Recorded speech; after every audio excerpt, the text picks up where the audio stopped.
অনেকেই Gmail account খুলে রেখেছেন, জিমেইল অ্যাকাউন্টটি ব্যবহার করছেন না। যারা ব্যবহার করছেন না তাদের জন্য একটি স্যাড নিউজ। কারণ হচ্ছে আগামী 1 ডিসেম্বর 2023 সাল থেকে যে সকল জিমেইল অ্যাকাউন্ট মিনিমাম 2 বছর ব্যবহার করা হয় না, সেই জিমেইল অ্যাকাউন্টগুলো বন্ধ করে দেয়া হবে। অনেকেই হয়তো ভাবতে পারেন যে আমার জিমেইল অ্যাকাউন্ট খুব একটা ব্যবহার হয় না বা প্রয়োজন নাই, কিন্তু অনেকে ফেসবুক অ্যাকাউন্ট খুলেছেন, ইনস্টাগ্রাম অ্যাকাউন্ট খুলেছেন, অথবা বিভিন্ন প্রয়োজনে বিভিন্ন সোশ্যাল মিডিয়ায় অ্যাকাউন্ট খুলেছেন, যে অ্যাকাউন্টগুলো ওই জিমেইল আইডিতে রিকভারি পাসওয়ার্ড বা অন্যান্য প্রয়োজনে জিমেইল ব্যবহার করেছেন। হয়তো প্রয়োজন হয় না, এই জন্য জিমেইলটি আপনি ব্যবহার করছেন না বর্তমানে।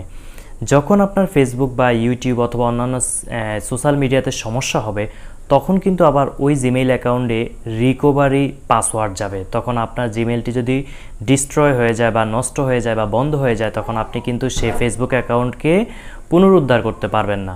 সেক্ষেত্রে আপনার করণীয় কি? আপনি জিমেইলটি আপনার মোবাইলে লগ ইন করে রাখতে পারেন। আপনাকে জিমেইল কাউকে পাঠাতে হবে তা কিন্তু নয়। আপনি গুগল প্লে স্টোরে হিসেবে লগ ইন করে রাখতে পারেন, অথবা আপনি ইউটিউবে এটা লগ ইন করে রাখতে পারেন। মোট কথা, আপনার মোবাইলে জিমেইল অ্যাকাউন্টটি লগ ইন থাকলেই হলো। এটাকেই গুগল ধরে নেবে যে এটি ব্যবহার করা হচ্ছে। আর এটা যদি 2 বছরের মধ্যে কোথাও লগ ইন করা না হয়, সেক্ষেত্রে গুগল ধরে নেবে যে এটা ব্যবহার করা হচ্ছে না বা এটা একটি অপ্রয়োজনীয় জিমেইল অ্যাকাউন্ট।